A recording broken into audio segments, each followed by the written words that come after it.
My name is Oliver Reed. I'm 34 years old. I live in a small town near Portland. My life is simple. I work at a bookstore. I drink coffee every morning. I walk to work. I come home at 6. Nothing exciting ever happens. But one morning, something impossible happened. It was Monday. The sky was gray. Rain tapped softly on my window. I woke up at 7 a.m. like always. I stretched my arms. I looked at the wall, and I froze. There was no shadow. At first, I thought it was too dark. Maybe the light was not strong enough, so I turned on the lamp beside my bed. Still nothing. No shadow behind me. I stood up slowly. I walked to the bathroom. The light above the mirror was bright and white, but behind me, nothing. No dark shape, no outline, no shadow. I felt cold. Maybe I'm still dreaming, I whispered. I touched my face. I splashed water on my cheeks. I was awake. I moved my arms in the air. Normally, a shadow copies you. It follows you. It never leaves you. But mine was gone. I laughed nervously. "This is stupid," I said. Maybe it was just the angle of the light. Maybe it was science. Maybe I was tired. I decided to ignore it. At the kitchen table, I made coffee. The sunlight slowly entered through the window. It was bright enough now, bright enough to see everything clearly, except my shadow. The chair had a shadow. The table had a shadow. The cup had a shadow. But I did not. My hands started shaking. I searched on my phone. Why do I have no shadow? The results were strange. Medical conditions, optical illusions, superstitions. One website said, if a man loses his shadow, he has lost a part of his soul. I quickly closed it. That's crazy, I said, but my heart was beating fast. At work, I tried to act normal. The bookstore was quiet as always, old wooden shelves, soft music playing. My coworker, Daniel, waved at me. "Morning, Oliver. You look pale. Are you okay?" "Yes," I lied.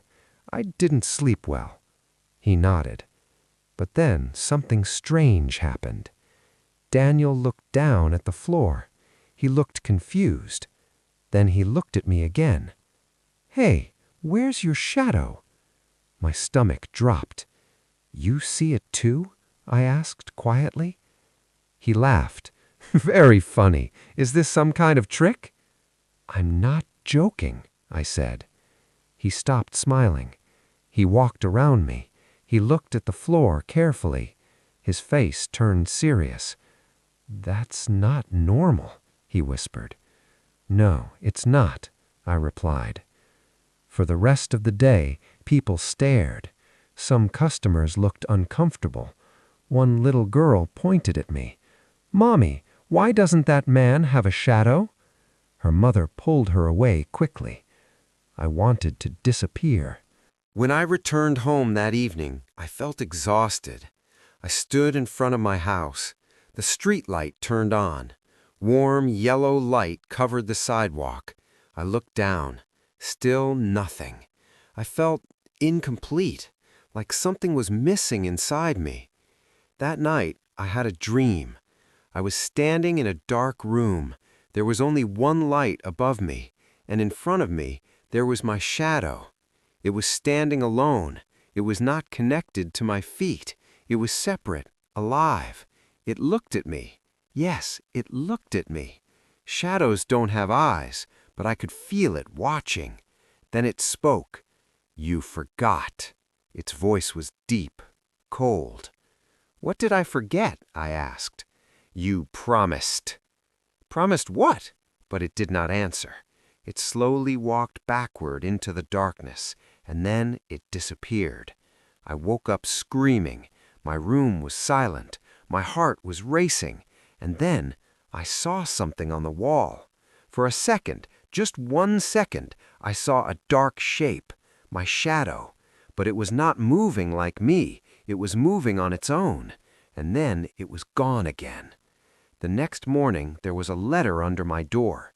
No stamp, no name, just 3 words written in black ink. Come to the river. I don't know who sent it. I don't know why. But I have a feeling, if I want my shadow back, I have to go. I did not go to work that day. I kept staring at the letter. Come to the river. There is only one river near my town, the Willamette River in Portland. I have walked there many times. It is quiet at night, cold, empty, and now it felt dangerous. All day I tried to think logically. Maybe someone was playing a prank. Maybe Daniel wanted to scare me. Maybe I was losing my mind. But deep inside, I knew something was wrong. This was not a joke. Shadows do not disappear for no reason, and shadows do not speak in dreams. At 11:30 p.m., I put on my coat. The air was cold and wet. The streets were almost empty. Streetlights flickered softly. I kept looking down as I walked. Still no shadow. It felt strange walking under light and leaving nothing behind, like I didn't exist. When I reached the river, the water was dark. The moon reflected on the surface, but I did not. I walked to the edge slowly. "Hello?" I called. No answer, only the sound of water moving. Then I saw him, a man standing under a bridge, tall, still. His back was facing me, and he had a shadow, but it was not normal. His shadow was moving, even though he was not. "Are you Oliver Reed?" the man asked without turning around. "Yes," I answered. His voice sounded familiar, like I had heard it before. "In your dream," he said. My heart stopped. "You were there," I whispered. "Yes." He finally turned. His face was pale. His eyes were dark. And then I noticed something terrifying. He had no reflection in the water. "You lost it," he said calmly. "My shadow?" "Yes." "Why?" He looked at me carefully. "You broke your promise." "I don't remember any promise." He stepped closer, but his shadow stayed behind, like it did not want to follow him. "You promised when you were a child." My mind felt heavy. A memory was trying to come back, something old, something I buried. "When you were 10 years old," he continued, "you stood by this river." My breathing became slow. I remembered the river. I remembered the night. There was another boy, my best friend. His name was Lucas. We were playing near the water. It was late, too late. The ground was slippery. Lucas fell. He screamed my name. I saw his hand reaching for me. I was scared. I was just a child. I ran home, and I never told anyone. The next day, they said it was an accident. They said no one was there. I stayed silent. "I was there," the strange man said softly. "You saw?" "Yes." My chest felt tight. "You promised you would tell the truth," he said. "You promised you would come back." "I was 10, I shouted. "And now you are 34. The river became louder. The wind grew stronger. His shadow stretched long across the ground, like a living thing. "Where is my shadow?" I asked. He pointed to the water. I looked carefully. At first I saw nothing. Then slowly I saw a dark shape under the surface, moving like smoke, trapped. "It belongs to the river now." "No," I whispered. "Yes. Guilt has weight, and it pulled your shadow down." Tears filled my eyes. I was scared. So was he. The man stepped closer to me. "If you want it back," he said, You must finish the promise. How? Confess. To who? It was years ago. To the truth, he answered. Suddenly, the dark shape in the water moved faster. The surface began to shake. My shadow rose slightly, like it wanted to escape, but something was holding it. A force, a memory, a secret. Go to Lucas's mother, the man said quietly. She is still alive. My heart pounded. I hadn't seen her in years. I moved away from this town for a reason, to forget, to hide. To get your shadow back, he continued, you must face what you ran from. I looked at him. Who are you? He smiled slightly. I am what happens when promises are broken. And then his body began to fade, but his shadow stayed. For a moment it stood alone. Then it slowly sank into the ground, and he disappeared. I was alone again. The river became calm, but something had changed. When I looked down, for just a second, I saw a faint outline beside my feet, very light, very weak, but there. Maybe it was hope. Maybe it was forgiveness beginning. But I knew one thing. Tomorrow, I will knock on Lucas's mother's door and tell her everything, even if it destroys me. I did not sleep that night. I kept hearing the river in my head. I kept seeing Lucas's hand reaching for me. I kept hearing the strange man's voice. Finish the promise. In the morning, the sky was clear. Cold sunlight entered my apartment. I stood near the window. I looked down at the floor. There it was, a very faint shadow, thin, weak, like smoke. It followed me, but slowly, like it did not fully belong to me. I took a deep breath. Today, I would go back to the old neighborhood, the place I avoided for 24 years, the place near the Willamette River. Lucas's mother still lived in the same small white house. I stood outside the gate for 10 minutes. My hands were shaking. What would I say? Hello, I let your son drown. No words felt right, but silence was worse. I knocked on the door, slowly, softly. The door opened. She looked older. Her hair was gray. Her face carried years of sadness. But her eyes, I remembered her eyes. Oliver? She said quietly. She recognized me. Yes, Mrs. Carter. She studied my face. You look tired, she said. I am. She opened the door wider. Come inside. The house smelled the same. Old wood, tea, memory. There were pictures on the wall. One picture of Lucas, smiling, 10 years old, frozen in time. My chest hurt. We sat at the kitchen table. She poured tea for both of us. So, she said gently, what brings you here after all these years? I opened my mouth, but nothing came out. My throat felt tight. My shadow flickered on the floor, weak, unstable. I remember that night, I finally said. Her hands stopped moving. The river, I continued. She looked down. Yes, she whispered. I was there. Silence filled the room. The clock ticked loudly. I was there when he fell, I said. Her eyes slowly lifted to mine. You were? Tears filled my eyes. Yes, I saw him slip. My voice broke. He reached for me. I could barely breathe, and I ran. The words felt heavy, like stones leaving my mouth. I was scared. I was a child. I ran home. I didn't tell anyone.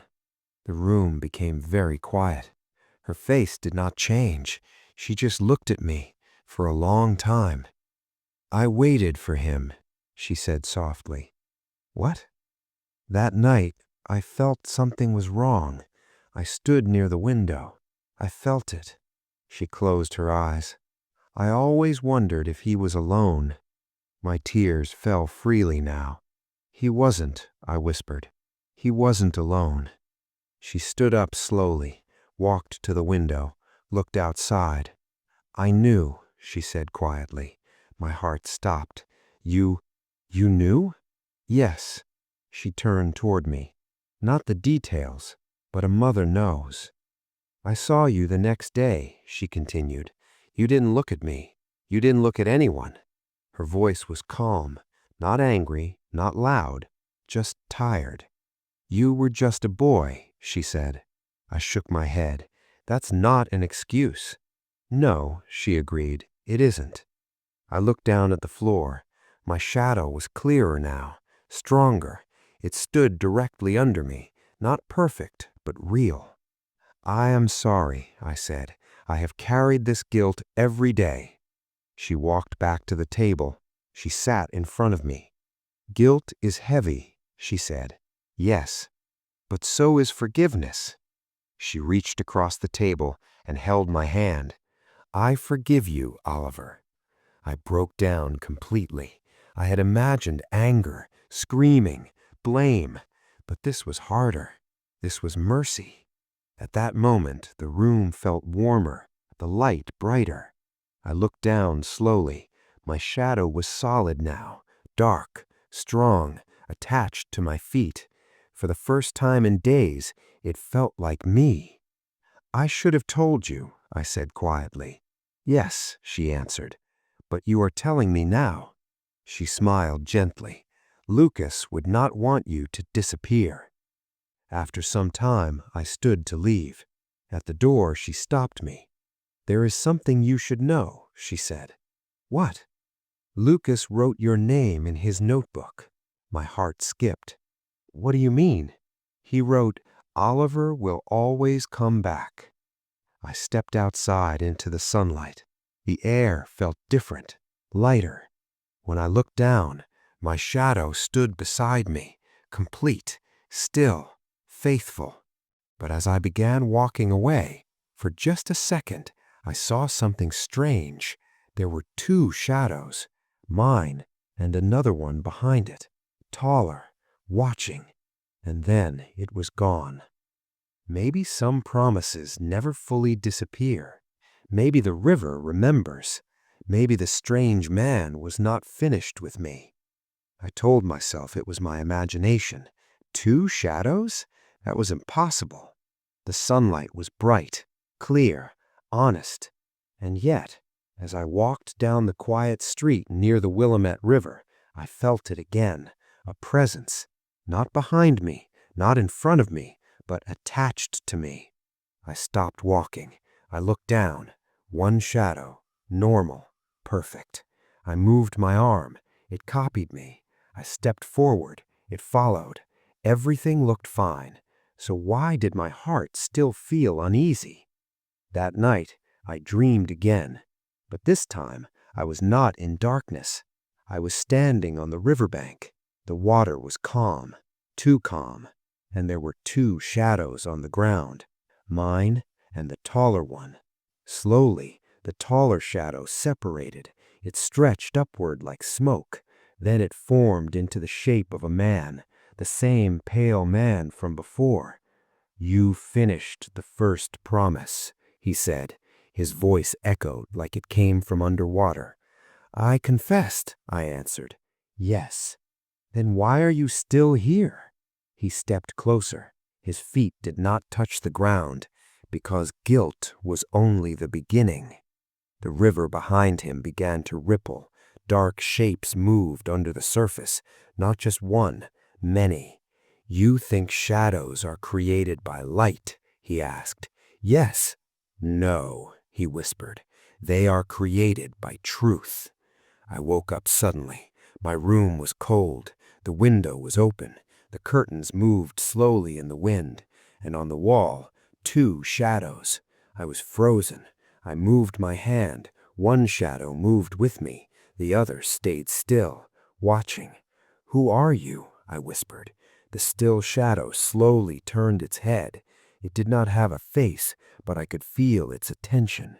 You carry more than one promise, it said. Its voice sounded like many voices together. My chest tightened. What promise? Silence. Then one word. Daniel. I sat up quickly. Daniel? My coworker? What did he have to do with this? The next morning, I went to the bookstore. Daniel was arranging books on a shelf. He smiled when he saw me. Hey, you look better today. I feel better. That was partly true. My shadow followed me normally, but I felt something hidden, something waiting. Daniel, I said carefully, how long have you worked here? About 2 years, he answered. Why? No reason. But something about him felt familiar, like the pale man, like the river, like a memory I couldn't see clearly. Later that day, I noticed something strange. When Daniel walked past the window, he had no shadow. I blinked, looked again. Nothing. No shadow on the floor, no shadow on the wall. My stomach dropped. Daniel, I said slowly. He turned. Yes? Where is your shadow? He smiled, the same calm smile as the man at the river. Ah, so you can see it now. The bookstore suddenly felt smaller, quieter, the air heavier. What are you? I asked. I told you, he said gently. I am what happens when promises are broken. But I confessed. Yes, he nodded, to Lucas's mother. He stepped closer, but not to yourself. I forgave myself. Did you? He asked, or did you simply feel relieved? I had no answer. You ran from more than the river, he continued. You avoid attachment. You avoid risk. You avoid love. His words hit hard. You keep your life small so you never have to lose anything again. That's not true, I whispered. Isn't it? Memories rushed into my mind. Relationships I ended too early. Friendships I let fade. Opportunities I refused. All because I was afraid. Afraid of losing. Afraid of failing. Afraid of feeling that night again. You promised yourself, Daniel said quietly, that you would never be that scared boy again. I was a child. And now you are a man who hides. I looked down. My shadow trembled. The second shadow slowly began to rise from the floor. It merged with Daniel's feet, then disappeared completely. And suddenly, Daniel had a shadow again. Dark, strong, normal. What did you do? I asked. He smiled. I returned what was mine. What does that mean? It means this is your final lesson. He walked toward the door. Before leaving, he turned back. If you want to be whole, he said, you must step into the light fully. Fully how? He paused. Stop living half a life. And then he left. That evening I stood alone in the bookstore. Sunlight entered through the front windows. I walked toward it slowly. My shadow stretched long behind me. Only one, strong, clear. For the first time, it did not feel heavy. It felt honest. Maybe the river was not a punishment. Maybe the shadows were not monsters. Maybe they were pieces of truth I refused to see. I stepped outside into the bright afternoon, and this time I did not look down. I simply walked forward, with my shadow beside me, not behind, not separate, but whole. For 3 days, Daniel did not come to work. No message, no call, no explanation. The bookstore felt different without him, quieter, like something important had finished. I kept thinking about his words, stop living half a life. At first, I thought it was just about guilt, about Lucas, about the river near the Willamette River. But it was more than that. It was about fear. That evening, I stood in front of my apartment mirror. The room was bright. My shadow stood behind me, strong, clear. But I realized something. For years, I had been alive, but not fully living. I worked, I slept, I repeated the same days, safe, small, predictable. Because if you don't try, you can't fail. If you don't love deeply, you can't lose deeply. That was my rule, my silent promise to myself. The next morning, I made a decision. I called someone I had been avoiding. Her name was Emma. We dated 2 years ago. She once told me, "You were kind, Oliver, but you never let anyone in." She was right. I was always holding something back. She answered after the third ring. "Oliver?" Her voice sounded surprised. "Yes, hi." Silence. Then, "Is everything okay?" "No," I said honestly, "and that's why I'm calling." We met at a small cafe near downtown Portland. The sky was blue, the sun was warm. I could see my shadow clearly on the sidewalk. One shadow, only one. When she arrived, she looked the same. Calm eyes, soft smile, but guarded. "I didn't expect this," she said. "I know." I took a deep breath. "I was afraid," I said. "Of what?" "Of losing you, of needing you, of being hurt." She looked at me carefully. "And now?" "Now I understand something," I said. "Fear doesn't protect you. It only keeps you alone." She was quiet for a moment. "That's very different from the Oliver I knew." "I lost something recently," I said softly, "and I had to fight to get it back." She smiled slightly. "You're hurt?" "In a way." We talked for 2 hours about the past, about mistakes, about second chances. I didn't hide. I didn't run from uncomfortable words. I stayed, fully present, and something inside me felt lighter. When we left the cafe, I stopped walking for a second. The sun was behind us. I looked down carefully. One shadow, connected, steady, whole. When Eva noticed me looking, she asked, "What?" I said, smiling. "Just making sure I'm still here." That night, I walked back to the river, the same place where everything began. The water was calm, peaceful. I stood there quietly. "I understand now," I said into the wind. No pale man appeared, no second shadow, no strange voice, only silence. But it was a good silence. For the first time, I didn't feel haunted. I felt grateful. Lucas taught me about truth. His mother taught me about forgiveness. Daniel, or whatever he was, taught me about courage. And my shadow? It taught me that you cannot escape yourself. You can only face yourself. I turned away from the river, and as I walked under the streetlights, my shadow walked with me, not behind me, not in front of me, beside me, equal, balanced, real. Some people think shadows are dark, but they are not darkness.